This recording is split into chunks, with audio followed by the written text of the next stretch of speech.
Sorry. ஆகவே இந்த நாளில் தேவ சமூகத்திலே பரிசுத்தாவியானவர் என்ன சொல்லுகிறார் என்பதை கவனிக்கும்படியாக நாம் ஆர்வத்தோடு கடந்து வந்திருக்கிறோம். கர்த்தர் இன்றும் பேசுகிறார் என்பதை இந்த பகுதி நமக்கு கடந்த வாரத்திலே ஞாபகப்படுத்தி, ஒவ்வொரு நாளும் இன்று என்று சொல்லுகிற ஒரு நாள் வறுமையானால் அந்த நாளிலும் கூட தேவ சத்தத்தை கேட்க முடியும். காரணம், தேவன் என்றும் நம்மோடு கூட பேசுகிறவராய் இருக்கிறார். இதே புத்தகத்திலே மற்றொரு வசனத்தை நான் இன்று வாசித்தேன். அது எபிரேய நிருபத்தினுடைய 12ஆம் அதிகாரத்தினுடைய 25வது வசனம். பேசுகிறவருக்கு நீங்கள் செவி கொடுக்க மாட்டோம் என்று விலகாதபடி எச்சரிக்கையாயிருங்கள். ஏனெனில் பூமியிலே பேசினவருக்கு செவி கொடுக்க மாட்டோம் என்று விலகினவர்கள் தப்பி போகாமல் இருக்க, பரலோகத்திலிருந்து பேசுகிறவரை நாம் விட்டு விலகினால் எப்படி தப்பி போவோம்? பரலோகத்திலிருந்து பேசினவரை நாம் கேட்காதபடி விட்டு விலகினால் எப்படி தப்பி போவோம் என்ற ஒரு எச்சரிப்பு அங்கே கொடுத்ததை நான் பார்த்தேன். ஆகவே தேவ சமூகத்திலே ஆர்வத்தோடு கூடியிருக்கிறோம். ஆகவே தேவன் எதையாகிலும் பேசுவதற்கு விரும்பினால் அதை அப்படியே ஏற்றுக்கொள்கிற மனநிலையிலே நாம் இன்றைக்கு தேவ சமூகத்திலே காணப்படுவோமாக. நாம் எபிரேயர் 3ஆம் அதிகாரத்தினுடைய முதல் 6 வசனங்களை, அதாவது 6 வசனங்களை நாம் நிறைவு செய்தோம். நமக்கு நன்றாக தெரியும். அந்த நிறைவு செய்த பகுதியிலே முக்கியமாக இருந்த கருப்பொருள் நான் ஞாபகப்படுத்தினேன். இயேசுவானவர் மோசேயை விட மிக பெரியவர் என்பதை நமக்கு அதன் மூலமாக அறிவிக்கப்பட்டது. இந்த புத்தகத்திலே குறிப்பாக 11 முறை பெட்டர், மேலான, மேன்மையான என்றுள்ள வார்த்தை வருகிறது. அதை போல சுப்பீரியர் என்ற வார்த்தை 4 முறை வருகிறது. அதை போல கிரேட்டர் என்ற வார்த்தை 7 முறை வருகிறது. ஆகவே இந்த புத்தகத்திலே முக்கியமாக யார் மேலானவர், யார் சிறந்தவர், யார் பெரியவர் என்று கேட்டால் ஆண்டவராகிய இயேசு கிறிஸ்து. Jesus is better, Jesus is superior, Jesus is greater என்று சொல்லுகிறதை நாம் தொடர்மானமாய் பார்த்து கொள்ள முடியும். ஆகவே இப்பொழுது நாம் முடித்த பகுதியிலே அந்த இஸ்ரவேல் மக்கள் மேன்மையாய் எண்ணின அவர்களுடைய தீர்க்கதரிசியாகிய மோசேயை விட இயேசுவானவர் எவ்வளவு மேலானவர் என்பதை எழுத்தாளன் அவர்களுக்கு சுட்டி காட்டிவிட்டார். இனி ஒருபோதும் அவர்கள் திரும்பி பார்க்க மாட்டார்கள் என்று நாமும் நம்ப முடியும். அந்த அளவிற்கு மோசேயை விட இயேசுவை உயர்த்தி காண்பித்ததை நாம் சிந்தித்தோம். நம்முடைய வாழ்க்கையிலும் முதல் வசனத்தில் வாசிக்கும் பொழுது அந்த இடத்தில் விதமாய் வாசித்தோம் அல்லவா? Wherefore, holy brethren, partakers of the heavenly calling, consider the apostle and high priest of our profession.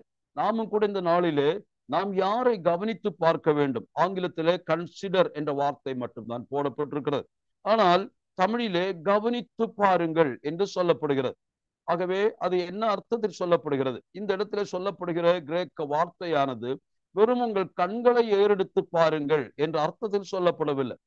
உங்களுடைய கண்களை ஏறெடுத்து பார்க்க வேண்டும், அதே சமயத்திலே உங்களுடைய மனதை அதில் செலுத்த வேண்டும். ஆகவே கண்களும் இதயமும் இணைந்துள்ள ஒரு பார்வைதான் இங்கே எழுத்தாளன் சொல்லுகிறார். அதாவது it's not a passing look, அதாவது போற வழியில ஒன்றை பார்த்து நாம் மறந்து விடுகிறோம், கடந்து போகிறோம். அப்படி அல்ல. You have to stay stable there and continue to watch, continue to consider, continue to think, continue to fix your thoughts upon Jesus. இயேசு கிறிஸ்துவை அவ்விதமாக நீங்கள் கவனித்து பார்க்க சொல்லுகிறார்.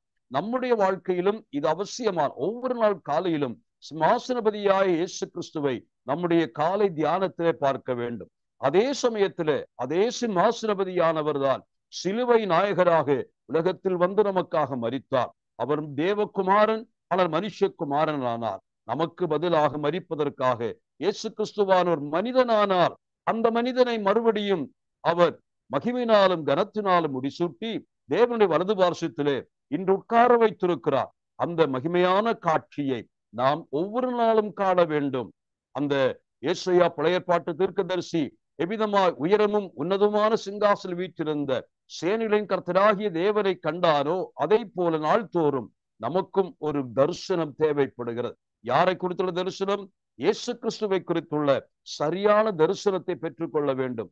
அவருடைய அந்த நினைவுக்கு முன்னதாக நாம் நடுங்க வேண்டும், முழங்கால் படியிட வேண்டும், பிரமிக்க வேண்டும், ஆச்சரியத்தோடு பார்க்க வேண்டும், அவரை ஆராதிக்க வேண்டும், அவரை குறித்தே சொல்லிக்கொண்டு நாம் இருக்க வேண்டும். இதுதான் அந்த கன்சிடர் என்ற வார்த்தையினாலே எழுத்தாளன் விரும்புகிறார். ஆகவே கடந்து போகிற வாழ்க்கையில ஒரு பார்வை பார்த்துவிட்டு போகிற ஒரு காட்சியில it's not simply looking thing just passing by, அப்படி அல்ல. You have to stay there. இந்த அர்த்தத்திலே அது சொல்லப்பட்டதை பார்த்தோம். ஆகவே இயேசு கிறிஸ்துவை குறித்துள்ள சரியான பார்வை இப்பொழுது எழுத்தாளன் இந்த மக்களுக்கு கொடுத்து விட்டார் என்று நம்புகிறேன். யார் அவர்? மோசேயை விட பெரியவர். அப்படி இருந்தும் ஒரு கண்டிஷனோடு கூட அந்த பகுதியை முடித்தார். என்ன முடித்தார் என்று கேட்டால், நீங்கள் முடிவு பரியந்தம் உறுதியாய் பற்றி கொண்டிருப்போமாகில் நாமே அவருடைய வீடாய் இருப்போம் என்று சொல்லுகிறார்.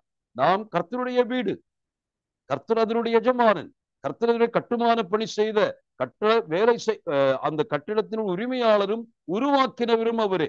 He is the builder, he is the maker, he is the master. இதெல்லாம் நாம் அறிந்திருக்கிறோம். அந்த அவருடைய வீடாக நாம் இருக்கிறோம். இது உறுதியானது, இதில் மாற்றம் இல்லாதது, இது ஒருபோதும் மாற்றப்படாது. ஆனாலும் இந்த வீடாயிருப்போம், நீங்கள் பற்றி கொண்டிருப்போமாகில் நாமே அவருடைய வீடாயிருப்போம் என்று சொல்வதின் அர்த்தம் என்ன?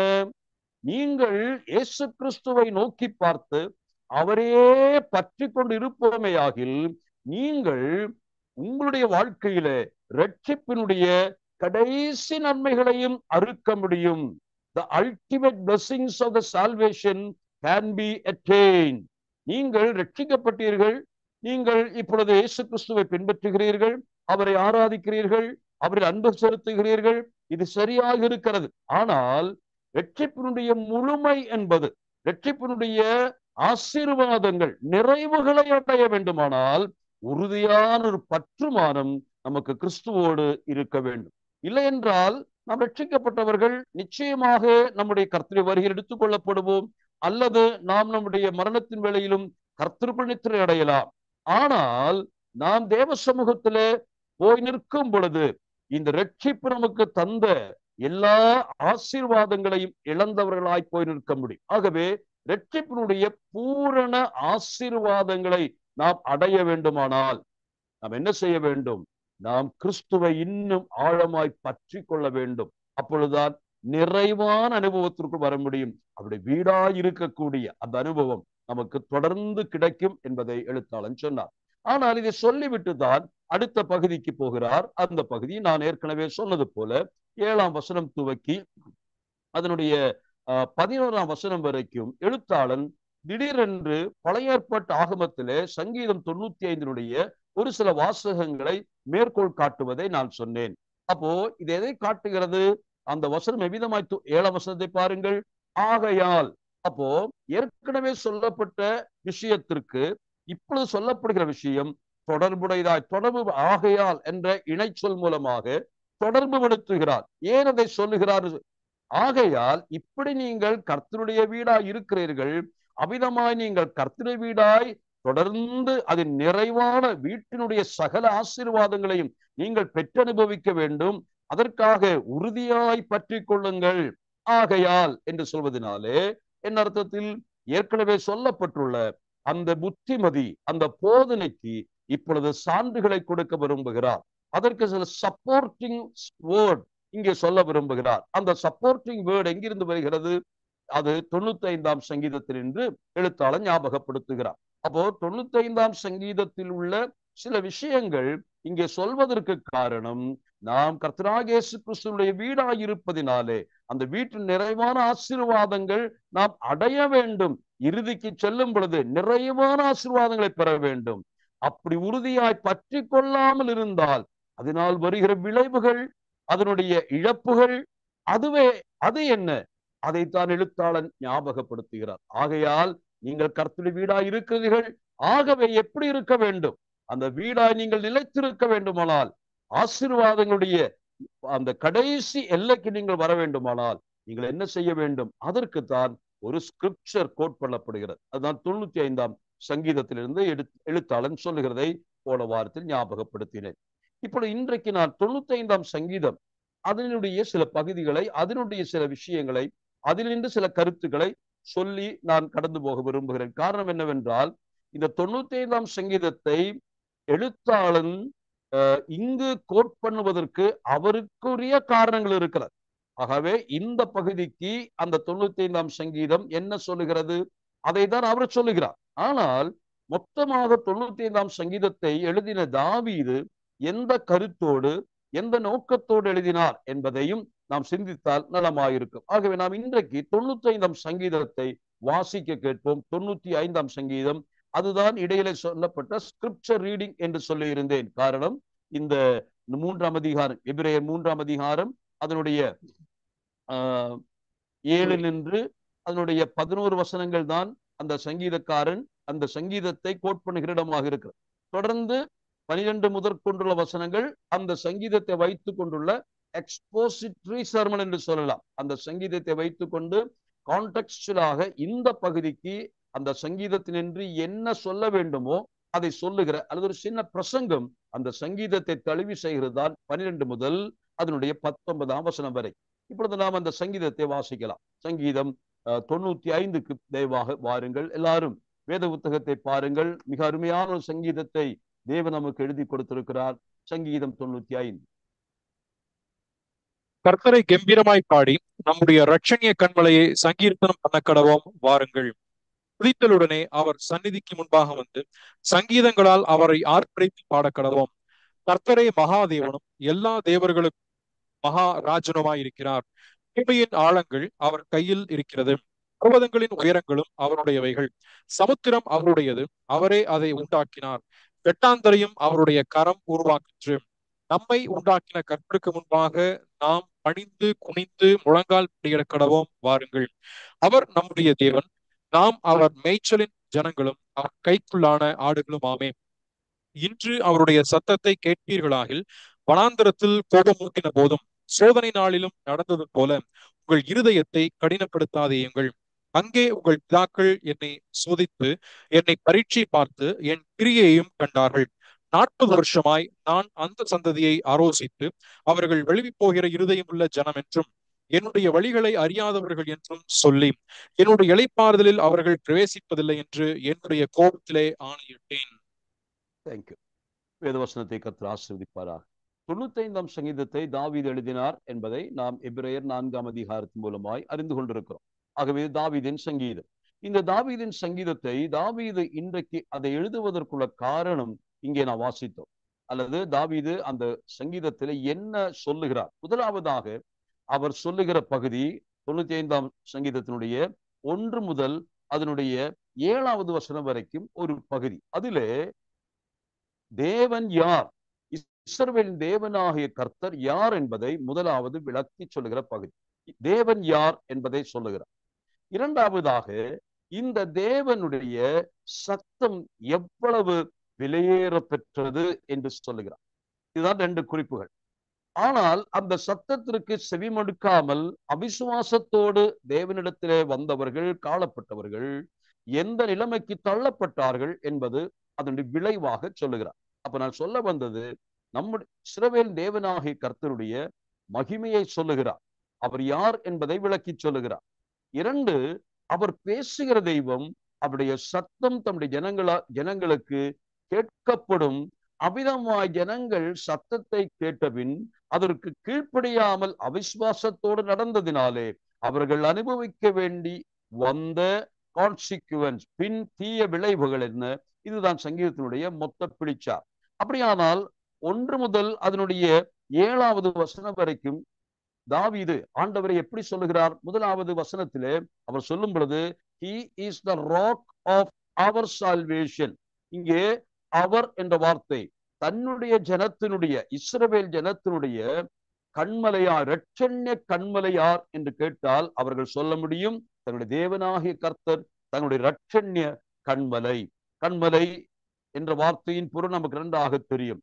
இரட்சண்யத்தின் கண்மலை என்று சொன்னால் அந்த கண்மலை தான் இவர்களை ரட்சித்தது என்ற அர்த்தம் சொல்லப்படுகிறது.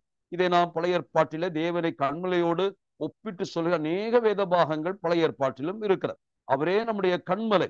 ஆனால் அது வெறும் கண்மலை அல்ல, தன் ஜனத்தை ரட்சித்த கண்மலை என்று சொல்லுகிறார். அந்த கண்மலை எப்படி ரட்சித்தது?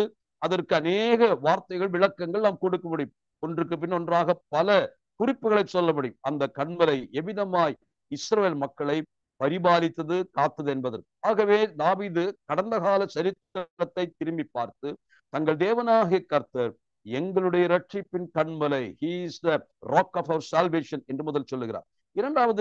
மூன்றாவது வசனத்தில் அவர் சொல்லும் பொழுது he is a great God என்று சொல்லுகிறார்.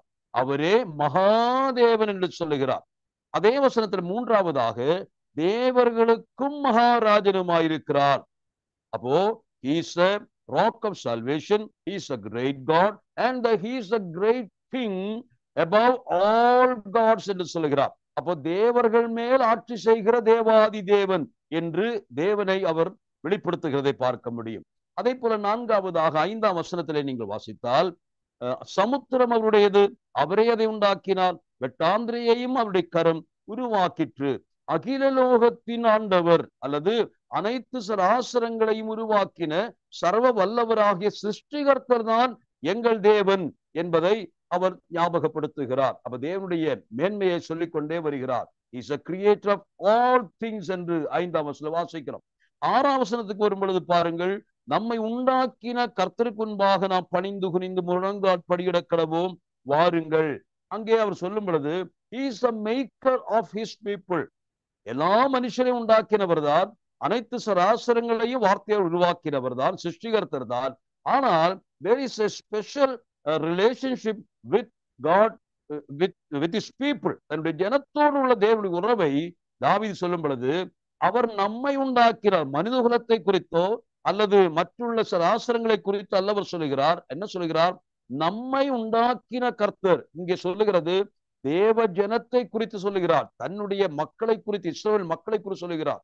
நம்மை விசேஷித்த நிலைமையிலே உருவாக்கினவர் நம்முடைய ஆண்டவர் என்று தேவனையும் இஸ்ரவேல் மக்களையும் ஒன்றுபடுத்தி தொடர்பு படுத்துகிறதை அதன் மூலமாய் நாம் பார்க்கிறோம். ஆகவே அடுத்ததாக 6வது 7ஆம் வசனத்தை பாருங்கள். அவர் நம்முடைய தேவன், நாம் அவர் மேய்ச்சல் ஜனங்களும் அவர் கைக்குள்ளான ஆடுகளுமாம் என்று சொல்லுகிறார். இறுதியாக அவர் சொல்லி முடிக்கிறார், இந்த மகாதேவன், இந்த இரட்சணிய கண்மலை, இந்த ராஜாக்களுக்கு, இந்த தேவர்களுக்கெல்லாம் ராஜா, அனைத்தையும் படைத்த சர்வ வல்லவராகிய தேவன், தம்முடைய ஜனத்தை சிறந்த நிலைமையில உருவாக்கின தேவன் இன்று யாராயிருக்கிறார் என்று தாவீது சொல்லுகிறார். அவர் நம்முடைய மெய்ப்பராயிருக்கிறார். அவர் நம்முடைய மெய்ப்பர். இன்று நம்முடைய வாழ்க்கையிலே நமக்கு முன் நடந்து சென்று இஸ்ரவேல் ஜனத்தை வழி நடத்துகிற மெய்ப்பராய் அவர் இருக்கிறார் என்று தாவீது ஞாபகப்படுத்துகிறார். தாவீதே தன்னுடைய பாட்டிலே 23ஆம் சங்கீதத்தில் சொல்லும் பொழுது கர்த்தர் என் மெய்ப்பராய் இருக்கிறார் என்று நாம் பார்க்கிறோம். ஆகவே கர்த்தர் மெய்ப்பர் என்று சொல்லி தாவீது தேவனுடைய வர்ணனையை நிறைவு செய்கிறார். இப்படி சொல்லிவிட்டு, தேவன் மெய்ப்பராயிருக்கிறார் என்று சொல்லிவிட்டு, நாமளுடைய ஆடுகள், நம்முடைய மேய்ச்சின் ஆடுகள், இதை சொல்லிவிட்டு அடுத்த வாசகத்திலே வரும் பொழுது என்ன சொல்கிறார் பாருங்கள். இப்படிப்பட்ட தெய்வ ஜனமே, இப்படிப்பட்ட தேவனாகிய கர்த்தர் நமக்கு இருக்க என்ன சொல்கிறார்? இன்று அவருடைய சத்தத்தை கேட்பீர்களாகில் என்று சொல்லி அவர் சரித்திரத்தை அவர் திரும்பி பார்க்கிறார். காரணம், இப்படிப்பட்ட சலுகைகளும் ஆசீர்வாதங்களும் பெற்ற ஜனம்தான். ஆனால் தேவன் அவர்களை பிரித்தெடுத்து எகிப்தின் அடிமைத்தனத்திலிருந்து வெளியே கொண்டு வந்து வனாந்தர வழியாய் வழிநடத்தி வந்த நாட்களிலே அந்த மேய்ப்பனுடைய குரலை இந்த ஜனம் கேட்கவில்லை.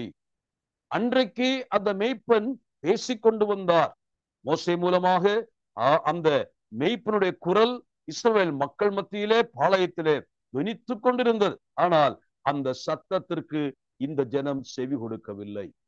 இதுதான் அவர் சொல்லுகிறார். அப்போ இப்பொழுது என்ன சொல்லுகிறார்? குறைந்தபட்சம் மோசையின் நாட்களிலே வனாந்தரத்திலே நம்முடைய முற்பிதாக்கள் தேவனுடைய சத்தத்திற்கு கீழ்ப்படியவில்லை.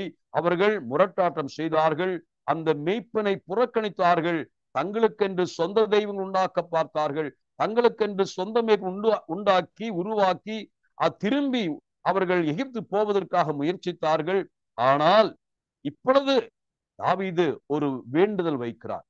இன்றாகிலும், இந்த காலத்திலே ஆகிலும் அந்த கர்த்தருடைய சத்தத்திற்கு நீங்கள் செவி கொடுக்க மாட்டீர்களா? அப்போ தாவீதின் காலத்து தலைமுறையோடு தாவீது பேசுகிறார். இன்றும் கர்த்தர் பேசுகிறார். மோசேயின் மூலமாய் பேசின கர்த்தர் பேச்சை நிறுத்தவில்லை. கர்த்தர் இன்றும் தம்முடைய ஜனத்தை நேசிக்கிறார். அவர் ஜனங்களோடு பேசி ஒரு ராப்போ, ஒரு ரிலேஷன்ஷிப், உருவாக்கும்படி விரும்புகிறார். இன்று அவர் பேசுகிறார். அவருடைய சத்தத்திற்கு நீங்கள் செவி கொடுப்பீர்களா? இதுதான் தாவீது கேட்கிறார். ஆனால் அதற்கு எடுத்துக்காட்டு, அன்று அந்த ஜனம் தேவனுடைய சத்தத்திற்கு செவி கொடாமல் போனதினாலே அவர்கள் சிதறுண்டு போனார்கள். மேய்ப்பில்லாத ஆடுகளைப் போல அவர்கள் மாறி போனார்கள், எங்கும் காணப்படாமல் போனார்கள். ஆகவே அவர்களுக்கு வந்த விளைவுகள் என்ன என்று சொல்லுகிறார். இன்று அவருடைய சத்தத்தை கேட்பீர்களாகில், வனாந்தரத்தில் கோபமூட்டினது போதும் சோதனை நாளில் நடந்தது போல உங்கள் இருதயத்தை கடினப்படுத்தாதிருங்கள். மோசையின் நாட்களிலே உங்கள் பிதாக்கள் கடினப்படுத்தினார்கள். ஆனால் இன்று தேவன் பேச விரும்புகிறார். தயவாக அன்று போல் இன்று நீங்கள் இதய கடினத்தோடு இருத்தல் கூடாது. இருதய கடினத்தினால் என்ன நடந்தது என்று அவர் ஞாபகப்படுத்துகிறார். அதனுடைய தீய விளைவுகள் அங்கு எச்சரிப்பாக சொல்லப்படுகிறது. என்ன நடந்தது அவருடைய பிரச்சனைகள் பாருங்கள். 9ஆம் வசனத்திலே, அங்கே உங்கள் பிதாக்கள் என்னை சோதித்து என்னை பரீட்சை பார்த்து என் கிரியைகளையும் கண்டார்கள். 40 வருஷமாய் நான் அந்த சந்ததியை ஆலோசித்து அவர்கள் வழுவி போகிற இருதயம் உள்ள ஜனம் என்றும் என்னுடைய வழிகளை அறியாதவனு சொல்லி என்னுடைய இளைப்பாறுதலில் அவர்கள் பிரவேசிப்பதில்லை என்று என்னுடைய கோபத்தில் ஆணையிட்டேன் என்று சொல்லுகிறார். இது எதை குறிக்கிறது? தாவீது என்ன சொல்லுகிறார்? வனாந்திர வழியாய் நடந்து பாலும் தேனும் ஓடுகிற தேசத்திலே இளைப்பாறுதலின் வீட்டுக்கு போக வேண்டிய ஜனம் வனாந்திரத்திலே இதய கடினத்தினாலே மடிந்து போனார்கள். அவர்களுக்கு இளைப்பாறுதல் பிரவேசிக்க முடியவில்லை. தேவன் வாக்கு கொடுத்த இளைப்பாறுதலுக்குள் அந்த ஜனம் பிரவேசிக்க முடியவில்லை. ஆகவே இப்பொழுது சொல்லுகிறார், இன்னும் இக்காலத்து தலைமுறைக்கும் தேவன் வாக்குத்தத்தம் கொடுக்கிறார். நீயும் அவரை விசுவாசித்து அவரை பற்றி கொண்டிருந்தால், அவரை உறுதியாய் இறுதி வரைக்கும் பற்றி கொண்டிருந்தால் நீ அந்த இளைப்பாறுதலுக்குள் பிரவேசிக்க முடியும். இதுதான் அங்கே சங்கீதக்காரன் தாவீது மக்களுக்கு தன்னுடைய தலைமுறைக்கு சொன்ன வார்த்தை. இதுதான் இப்பொழுது நாம் இந்த எபிரேய நிருபத்திலே வாசிக்க பார்க்கிறோம். நாம் இப்பொழுது எபிரேய நிருபத்திற்கு வரலாம். எபிரேய நிருபத்தினுடைய மறுபடியும் 3ஆம் அதிகாரத்திற்கு நாம் திரும்பி வரலாம். 3ஆம் அதிகாரத்தினுடைய 7 முதல் 11 வரையுள்ள வசனங்கள். ஆகையால் பரிசுத்த ஆவியானவர் சொல்லுகிறபடியே இன்று அவருடைய சத்தத்தை கேட்பீர்களாகில், வனாந்திரத்தில் கோபமூட்டினது போதும் சோதனை நாளிலும் நடந்தது போல உங்கள் இருதயங்களை கடினப்படுத்தாதிருங்கள் என்று மறுபடியும் அந்த வசனத்தை எடுத்துக்கொண்டு அதே வார்த்தையை எழுத்தாளன் அதை வாசிக்கிறதை நீங்கள் பார்க்கலாம். இந்த இடத்திலே வனாந்திரத்திலே கோபமூட்டின போதும் சோதனை நாளிலும் நடந்தது போல என்று ஒரு வார்த்தை வருகிறது. இது என்ன என்பதை நாம் கொஞ்சம் பார்த்தால் நலமாயிருக்கும். ஆகவே இஸ்ரவேல் மக்களுடைய வனாந்தர வாழ்க்கையினுடைய ஒரு அருமையான சித்திரமாக இந்த சொற்கள் வருகிறது. இஸ்ரவேல் மக்கள் சொல்ல வேண்டுமானால் யாத்திராகமம் 17ஆம் அதிகாரம் 1 முதற்கொண்டு எண்ணாகமம் 20ஆம் அதிகாரம் வரைக்கும் உள்ள சரித்திரத்தை நீங்கள் வாசித்தால், அந்த சரித்திரத்தை படிக்கிறவர்களுக்கு நன்றாக தெரியும், இந்த ஜனம் இங்க சொல்லப்பட்டது போல அவர்கள் எவ்வளவு முரட்டாட்டமானவர்கள், அவர்கள் எவ்வளவு வணங்கா கழுத்துள்ளவர்கள், அவர்கள் எவ்வளவு கடினமான நெஞ்சுடையவர்கள் என்பதை அந்த பகுதி வாசித்தால் எல்லாருக்கும் புலப்படும். ஆகவே யாத்திராகமம் 17ஆம் அதிகாரம் அந்த 1 முதற்கொண்டு என்று சொல்லலாம், அல்லது 7ஆம் வசனம் துவக்கி என்று சொன்னால், அது படித்து கொண்டு வரும் பொழுது அந்த 17ஆம் அதிகாரத்திலேயே நான் வாசிக்கிற வசனத்திற்கு வரலாம். கடந்த முறை நான் வாசித்தேன் நினைக்கிறேன், அதை நாம் திரும்ப வாசிக்கலாம். யாத்திராகமம் 17ஆம் அதிகாரம் 7வது வசனம். இஸ்ரவேல் புத்திரர் வாதாடினது நிமித்தம் கர்த்தர் எங்கள் நடுவில் இருக்கிறாரா இல்லையா என்று அவர்கள் கர்த்தரை பரீட்சை பார்த்தது நிமித்தமும் அவன் அந்த ஸ்தலத்திற்கு மாசா என்றும் மேரிபா என்றும் பெயரிட்டான். போதும் பாருங்கள், அந்த சரித்திரத்திலே சொல்லப்படும் 17ஆம் அதிகாரத்திலே 1 முதல் 7 வசனங்களிலே தண்ணீர் பிரச்சனை ஏற்பட்டதினாலே வந்த அந்த வாக்குவாதம், தர்க்கம், பிரச்சனைகள் எல்லாம் அங்கே சொல்லப்பட்டிருக்கிறது. ஆகவே இவர்கள் மோசே ஆண்டவரிடத்திலே கெஞ்சுகிறார், ஆண்டவர் பதில் சொல்லுகிறார். இதெல்லாம் அங்கே நடந்து முடிந்த பின்னதாக அந்த 7ஆம் வசனத்திலே அந்த இடத்திற்கு பெயர் சூட்டப்படுகிறது. அந்த இடத்திற்கு என்ன பெயர் சூட்டினார்கள் என்று பார்த்தால், மாசா அதுபோல மேரிபா, இந்த 2 சொற்கள் பயன்படுத்தப்படுகிறது. மாசா என்று சொன்னால் பரீட்சை என்று அர்த்தம், மெரிபா என்று சொன்னால் கோபமூட்டுதல் என்று அர்த்தம். மாசா என்று சொன்னால் பரீட்சை பார்த்தல், மெரிபா என்று சொன்னால் கோபமூட்டுதல். அப்போ இந்த இரண்டு வார்த்தைகளும் அந்த இடத்திற்கு பேராக சூட்டப்பட்டது. இரண்டு பேர்கள் ஒரே இடத்திற்கு ரெண்டு பேர் சொல்வது போல. என்ன பேரு? மசாமெரிபா, மசாமெரிபா என்று சொல்லலாம். அப்படியான அர்த்தம் என்ன? தேவனை அவர்கள் பரீட்சித்த இடம். பரீட்சித்ததன் மூலமாக என்ன நடந்தது? அவர்கள் தேவனுடைய பொறுமையை சோதித்தார்கள். தேவன் கோபமடைந்த இடம், தேவனை சோதித்த இடமும் தேவனை கோபமூட்டின இடமுமாக அந்த இடம் முதலாவது வேதத்தில் சொல்லப்படுகிறது. தொடர்ந்து இஸ்ரவேல் மக்களுடைய நடத்தையை குறித்து சொல்லுகிற சில வசனங்களை வாசிக்கலாம். 32ஆம் அதிகாரம், அதாவது யாத்திராகமம், எக்ஸோடஸ் 32 19 வசனங்களை வாசிக்கலாம்.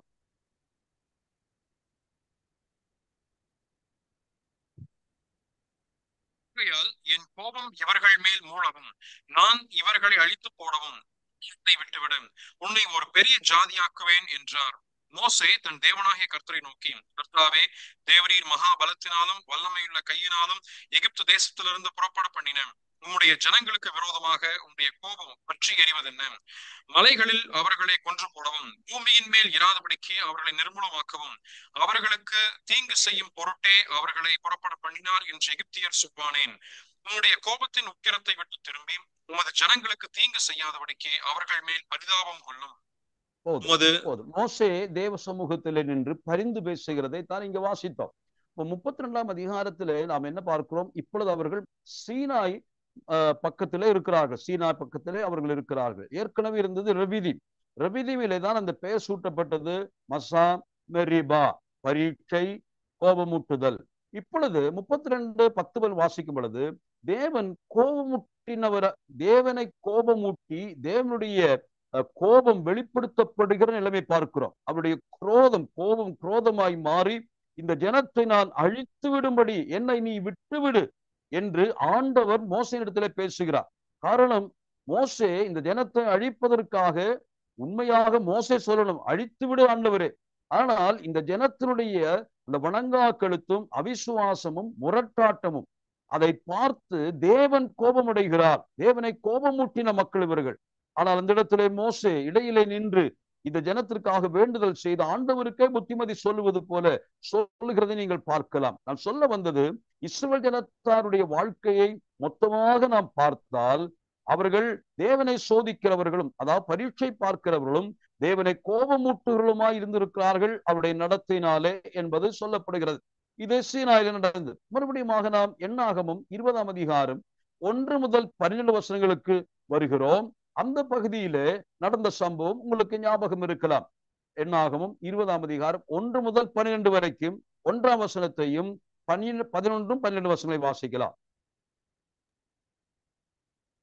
புத்திரரின் சபையார் எல்லாரும் 1ஆம் மாதத்தில் சீன் வனாந்தரத்திலே சேர்ந்து ஜனங்கள் காதேசிலே தங்கி இருக்கையில் மிரியாம் மரணம் அடைந்து அங்கே அடக்கம் பண்ணப்பட்டாள். 11 தன் கையை ஓங்கி கண்மலையை தன் கோலினால் 2 தரம் அடித்தான். உடனே தண்ணீர் ஏராளமாய் புறப்பட்டது. சபையார் குடித்தார்கள், அவர்கள் மிருகங்களும் குடித்தது.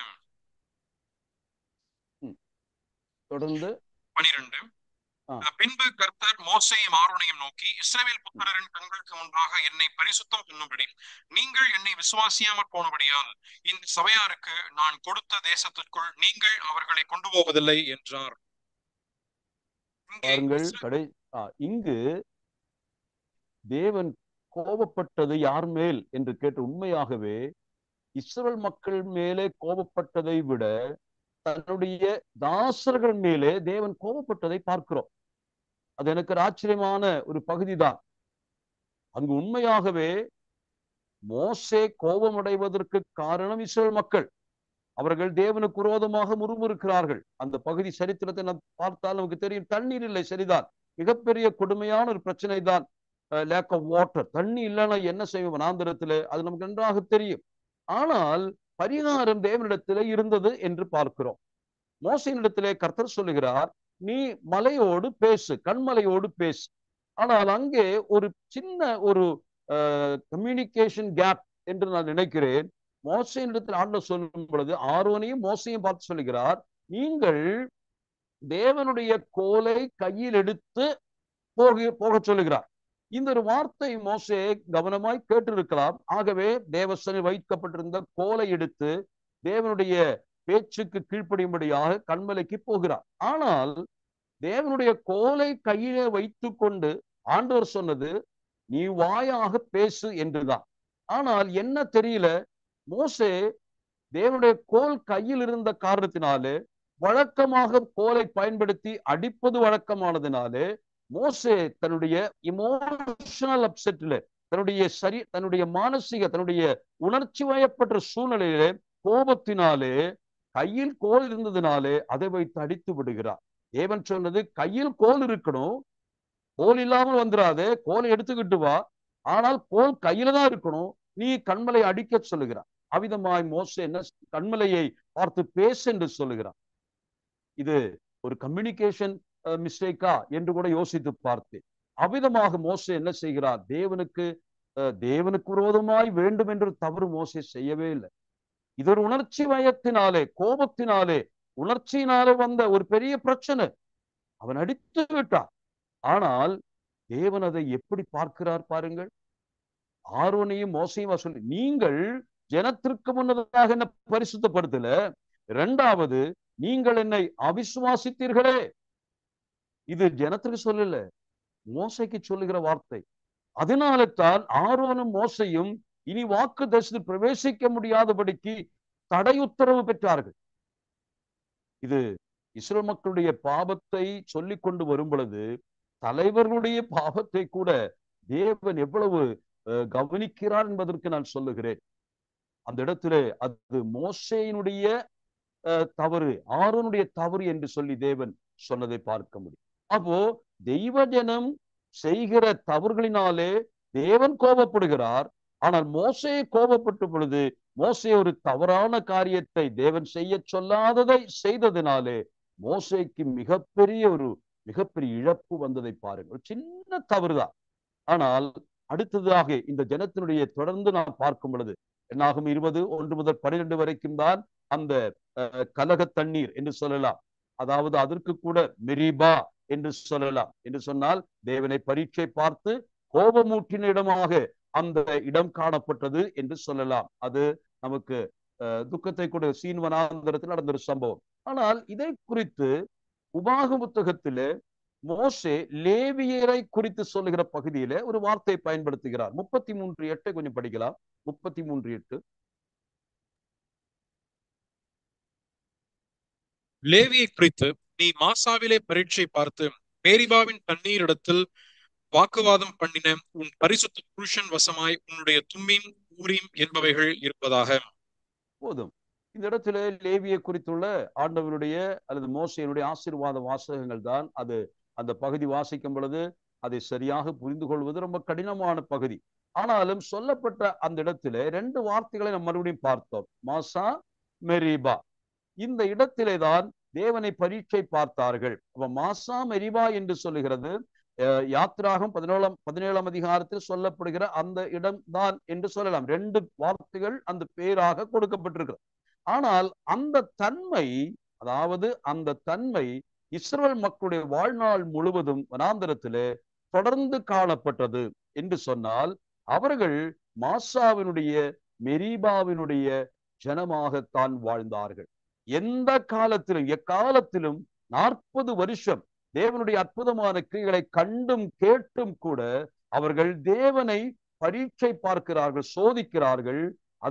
அதற்கு மேலாக கோபப்படுத்துகிற அளவுக்கு, தேவனையே கோபப்படுத்துகிற அளவுக்கு தேவனை பரீட்சை பார்த்த ஜனம். ஆகவே இந்த ஜனத்தினுடைய தன்மையை புரிந்து கொள்வதற்காகத்தான் இந்த வசனங்களை நான் வாசித்து காண்பித்தேன். நான் வாசித்த எபிரேயர் 3ஆம் அதிகாரத்திலே அதைத்தான் சொல்லுகிறார் பாருங்கள். இன்று அதாவது வனாந்தரத்திலே 8ஆம் வனாந்தரத்திலே கோபமூட்டின போதும் சோதனை நாளில் நடந்தது போலும் இங்கே கோபமூட்டுதல், ப்ரொவோகேஷன், அடுத்ததாக சோதனை. அந்த இடத்துல டெம்ப்டேஷன் என்ற 2 வார்த்தை வருகிறது. Provocation and temptation. These people of Israel, they were the people of provocation and temptation. They were constantly provoking God and constantly tempting God or testing God என்று சொல்லலாம். இந்த ஜனத்தை குறித்து இஸ்ரவேல் மக்களுடைய வனாந்தர வாழ்க்கையை சொல்லணும்னா இந்த 2 சொற்களை வச்சுக்கிட்டே அவங்களுடைய வாழ்க்கை தரத்தை நாம் நிர்ணயிக்க முடியும். நீங்கள் இந்த வனாந்தர பயணத்தை 78ஆம் சங்கீதத்திலே ஆசாவு விளக்குகிறார். கொஞ்சம் அந்த சங்கீதத்தை கூட இன்றைக்கு பார்க்கலாம். காரணம் இது நமக்கு விளங்கினால் நம்முடைய ஆன்மீக வாழ்க்கையிலே இன்னும் ஆண்டவரிடத்திலே உறுதியாய் பற்றி கொள்வதற்கு உதவியாயிருக்கும் என்பதனால இதை வாசிக்க விரும்புகிறேன். நாம் சங்கீதம் 78ற்கு வரலாம். ஆசாப்பினுடைய சங்கீதம் என்று அதற்கு தலையங்கம் போடப்பட்டிருக்கிறது. பாருங்கள், 78ஆம் சங்கீதம் ஆசாப் எழுதின சங்கீதம் என்று வாசிக்கிறோம். இந்த சங்கீதத்தினுடைய கருப்பொருள் என்ன?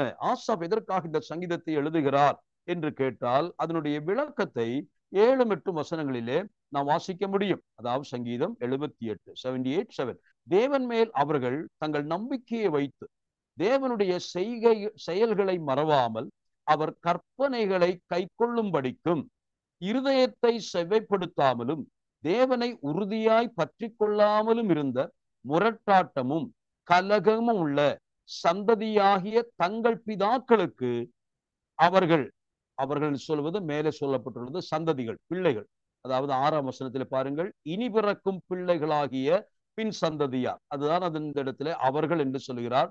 இனி பிறக்க போகிற பிள்ளைகளாகிய பின் சந்ததியார், அல்லது தங்கள் பிதாக்களுக்கு அவர்கள் ஒப்பாகாதபடிக்கும் இவைகளை கட்டளையிட்டார் என்று சொல்லுகிறார். அப்போ தேவன் இஸ்ரேல் மக்களுக்கு முன்பாக, அதாவது ஆசாபின் மூலமாக வைக்கிற ஒரு கட்டளை என்னவென்றால், கடந்த கால சரித்திரத்தை கொஞ்சம் எழுதுங்கள், அதை படித்து பாருங்கள், அது பிள்ளைகளுக்கும் சொல்லிக் கொடுங்க. இஸ்ரேல் மக்களாகி நாம், நம்முடைய முற்பிதாக்கள் தேவனிடத்தில் எப்படி இருந்தார்கள் என்று அவர்களுக்கு சொல்லிக் கொடுங்க. அவருடைய வாழ்க்கை வரலாறு என்று பாடங்களை கற்றுக் கொடுங்கள் என்று ஆசாப்பு சொல்லுகிறார். எதற்காக இதை சொல்லுகிறார்? பிதாக்களைப் போல இப்பொழுது இருக்கக்கூடிய பின் சந்ததியார் இருக்கக்கூடாது. அப்போ இந்த பழைய ஏற்பாட்டிலே இஸ்ரேல் மக்களுடைய வனாந்தர வாழ்க்கை பயணம் மறுபடியுமாக அநேக சங்கீதங்கள் அதற்கென்றே ஒதுக்கப்பட்டிருக்கிறது. அப்படிப்பட்ட சங்கீதங்களிலே இஸ்ரேல் மக்களுடைய வாழ்க்கை வரலாறு வனாந்தர பயணத்தை எழுதும் பொழுதெல்லாம் அதன் மூலமாக எச்சரிக்கப்படுகிறோம் என்பதுதான் அர்த்தம். யார் எச்சரிக்கப்படுகிறார்கள்? இன்றைய சந்ததி. ஏன் நாமும் கூட இஸ்ரேல் மக்களுடைய வனாந்தர பயணத்தினுடைய அனுபவங்களை வைத்து அதை பார்க்கும் பொழுது அநேக சமயங்களில் எச்சரிப்பை பெறுவதற்காக திருஷ்டாந்தங்களாக எழுதப்பட்டிருக்கிறதை பார்க்க முடியும். இந்த சங்கீதத்தை மட்டும் கொஞ்சம் பாருங்கள். இந்த சங்கீதத்திலே இஸ்ரேல் மக்களுடைய தன்மையை பாருங்கள். அவர்கள் எப்படிப்பட்ட ஜனமாயிருந்தார்கள்? 78ஆம் சங்கீதத்தினுடைய 17ஆம் வசனம், அதாவது அதற்கு முந்தின வசனம் 16, அதில் விதமாய் வாசிக்கிறோம். கண்மலையிலிருந்து நீரோட்டங்களை புறப்பட பண்ணி தண்ணீரை நதி போல ஓடி வரும்படி செய்தார்.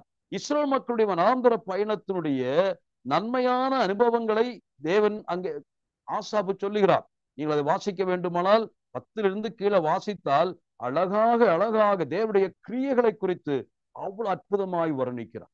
என்னென்ன தேவன் செய்தார் என்று சொல்லி அங்கே சொல்லிக் கொண்டே வருகிறார். பாருங்கள், 13 கடலை பிளந்தார், கடக்க பண்ணினார், புவியிலாக நிற்கும்படி செய்தார், பகலில் மேக ஸ்தம்பம், முழுவதும் அக்கினி ஸ்தம்பம், அதை போல வழி நடத்தினார், கண்மலையை பிளந்தார், மகாழங்கள் தண்ணீரை அவர்களுக்கு குடிக்க கொடுத்தார், ஏன் வானத்து மன்னாவை கொடுத்தார், நதி போல தண்ணீர் வனாந்தரத்திலே ஓடச் செய்தார்.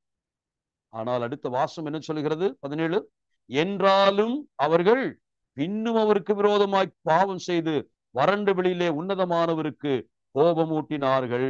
21, ஆகையால் கர்த்தர் அதை கேட்டு கோபம் கொண்டார். 22 கடைசியிலே விரோதமாய் கோபம் மூண்டது என்று சொல்லுகிறார். தொடர்ந்து பாருங்கள், 31 தேவ கோபம் அவர்கள் மேல் எழும்பிற்று. அதை போல 39 அவர்கள் மாம்சம் என்றும் திரும்பி வராமல் அகலுகிற காற்றென்றும் நினைவு கூர்ந்தார். எத்தனை தரமோ வனாந்தரத்திலே அவருக்கு கோபமூட்டி அவாந்தர வெளியிலே அவரை व्यसனப்படுத்தினார்கள். அவர்கள் திரும்பி தேவனை பரீட்சை பார்த்து இஸ்ரவேலின் பரிசுத்தரை மட்டுப்படுத்தினார்கள். என்ன வார்த்தைகள் வாசிக்கிறோம்? 56, ஆனாலும் அவர்கள் உன்னதமான தேவனை பரீட்சை பார்த்து அவருக்கு கோபமூட்டினார்கள். 2 சொற்களை கவனித்தீர்கள். அவரை பரீட்சை பார்த்தார்கள், கோபமூட்டினார்கள். பரீட்சை பார்த்தார்கள், கோபமூட்டினார்கள். 78ஆம் சங்கீதத்திலே இதுதான் ஆசாப்பு இங்கு எழுதி வைக்கிறார். நான் சொல்ல வந்தது இதைத்தான் இந்த எழுத்தாளன் எபிரேயர் 3ஆம் அதிகாரம் சொல்லுகிறார். ஆகையால் இன்றொரு சத்தத்தை கேட்பீர்களாகில் வனாந்தரத்திலே கோபமூட்டினது போதும், சோதனை நாளில் நடந்தது போலும் உங்கள் இருதயங்களை கடினப்படுத்தாதிருங்கள் என்று அவர்களுக்கு ஞாபகப்படுத்துகிறார். அப்போ 78ஆம் சங்கீதத்தினுடைய அதனுடைய கருத்தை நாம் பார்க்கும் பொழுது இந்த ஜனம் தேவனை சோதிப்பார்கள், கோபமூட்டுவார். இதுதான் அவருடைய தொழில் போல. தேவன் செய்யாத நன்மைகளா? இனி என்ன செய்யணும் இந்த ஜனத்திற்காக?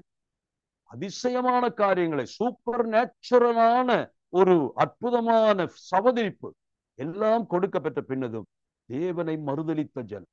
அவர்கள் தேவனை இறுதி வரையிலும் உறுதியாய் பற்றி கொள்ளவில்லை. அவர்கள் அமிதமாய் நிலைத்திருக்கல.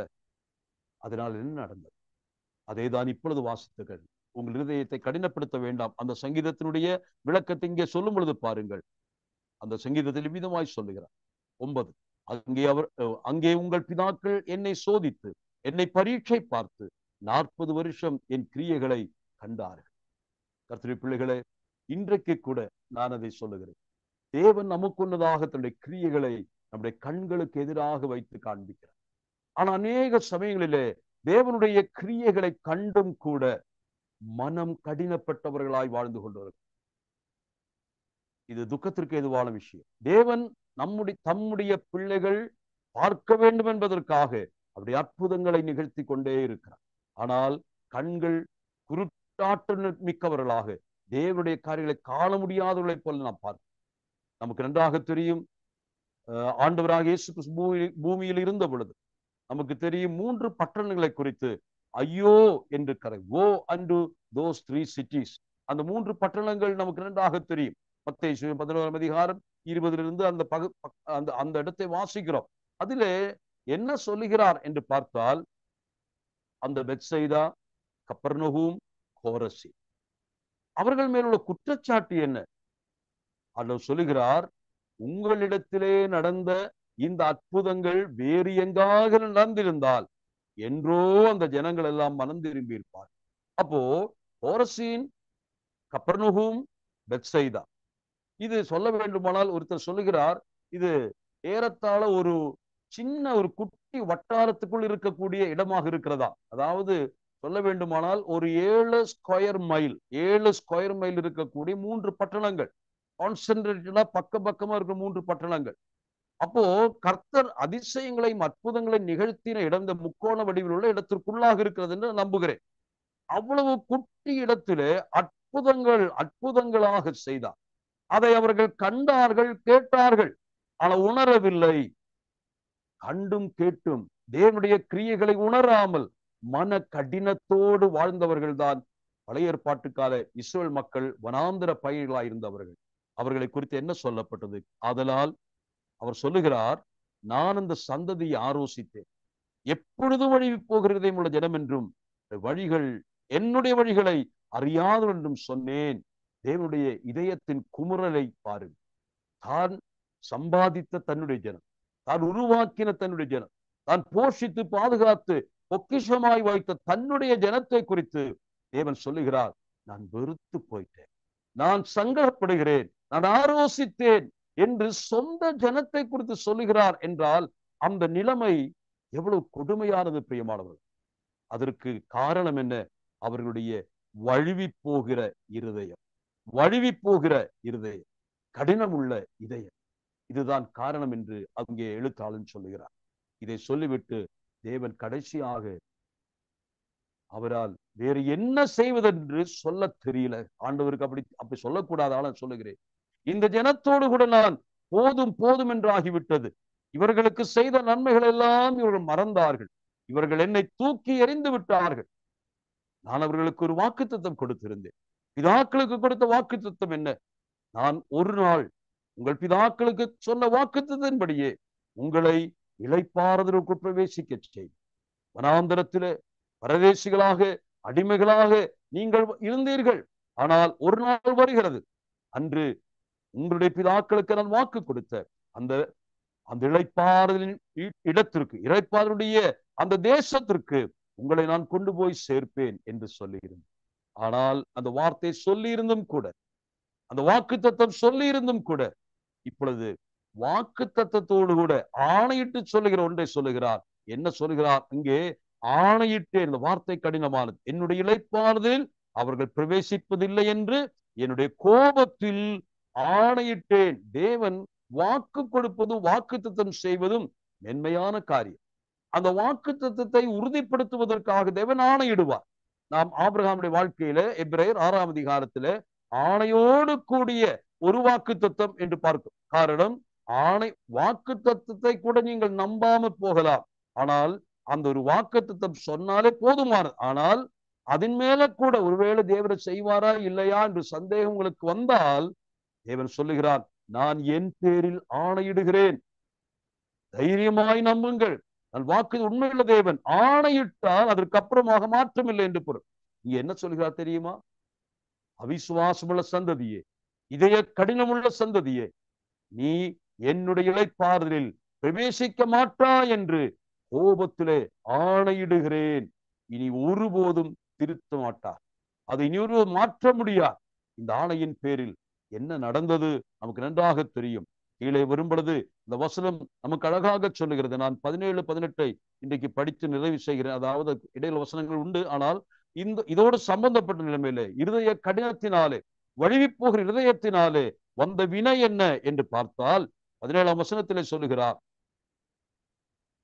மேலும் அவர் 40 வருஷமாய் யாரை ஆலோசித்தார்?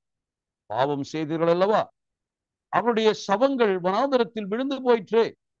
பின்னும் என்னுடைய இளைப்பாறுதல் பிரவேசிப்பதில்லை என்று அவர் யாரை குறித்து ஆணையிட்டார்? கீழ்ப்படியாதவர்களை குறித்து அல்லவா?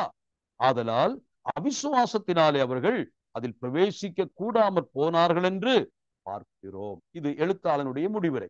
ஆனால் நம்ம ஏற்கனவே சிந்தித்துக் கொண்டிருப்பது சங்கீதத்தினுடைய பகுதிகளை வைத்துக் கொண்டு நாம் தியானித்துக் கொண்டிருக்கிறோம். அப்பொழுது கற்றுக்கொண்ட பாடம்தான், தேவனை கோபப்படுத்தும் பொழுது எச்சரிப்பாயிருங்கள், எச்சரிப்பாயிருங்கள். தேவன் கோபத்திலே ஆணையிட்டால் அது நம்முடைய அதோகதியாய் நம்முடைய அழிவை நமக்கு கொண்டு வந்து சேர்க்கும்.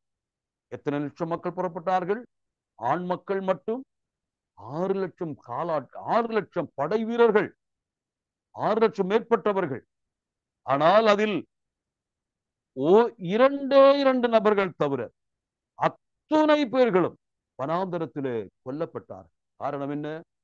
அவர்கள் தேவனை பரீட்சை பார்த்தார்கள், தேவனை கோபமூட்டினார்கள்.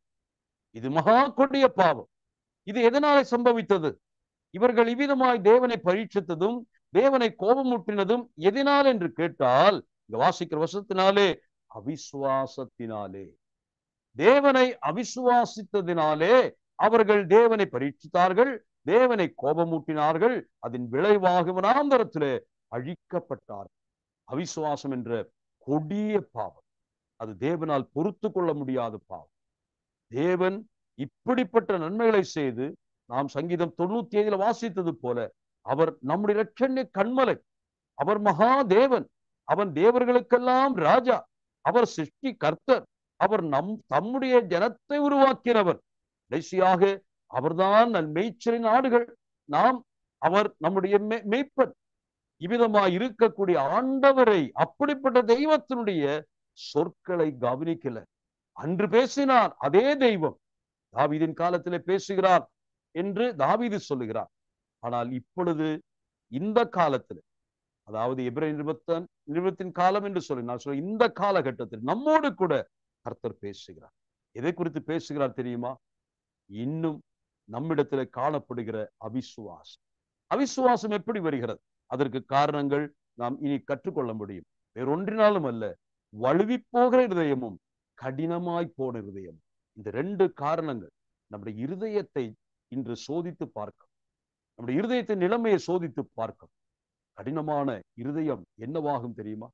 அதை போல வழுவி போகிற அன்ஸ்டேபிள் ஹார்ட் என்னவாகும்? அது கொண்டு வருகிற தீய விளைவுகள் நம்மாலேயே சகிக்க முடியாது. அது நம்மை அழிவுக்கு நேராக கொண்டு போய்விடும். இங்கே நான் சொல்லுகிற அழிவு, அதம் பண்ணுதல், இதெல்லாம் எதை குறிக்கிறது என்று கேட்டால், ரட்சிப்பினாலே நமக்கு கிடைக்க வேண்டிய நியாயமான ஆசீர்வாதங்களை இந்த அவிசுவாசமானது இல்லாமல் தவிர்க்கும். இதான் அர்த்தம். அல்லாமல் நம்முடைய ரட்சிப்பிழந்து போகும் என்ற அர்த்தத்தில் இது சொல்லவில்லை. தேவன் நமக்கு ரட்சிப்பின் மூலமாக வைத்திருக்கக்கூடிய சகலவிதமான சுதந்திரங்களும் ஆசீர்வாதங்களும் நாம் முழுமையாய் இறுதியை பெற்று நிறைவடைய வேண்டுமானால் என்ன செய்ய வேண்டும்? வாசித்த 6ஆம் வசனத்திலே வாசிக்கும் பொழுது, நம்பிக்கையினால் உண்டாகும் தைரியத்தையும் மேன்மை பாராட்டிலையும் முடிவு பரியந்தம் உறுதியாய் பற்றி கொண்டிருப்போமாக என்று சொல்லி நிறைவு செய்கிறேன். கர்த்தருடைய பிள்ளைகளை, இன்றைக்கு நாம் கேட்ட வார்த்தையின்படியாக தேவன் நம்மோடு என்ன பேசுகிறார் என்பதை நீங்கள் கவனித்தீர்கள். இன்று அவருடைய சத்தத்தை கேட்பீர்களாகில் உங்கள் இருதயத்தை கடினப்படுத்தாதீர்கள். இன்னும் கர்த்தர் தயவாய் நம்மிடத்துல பேசிக் கொண்டிருக்கிறார்.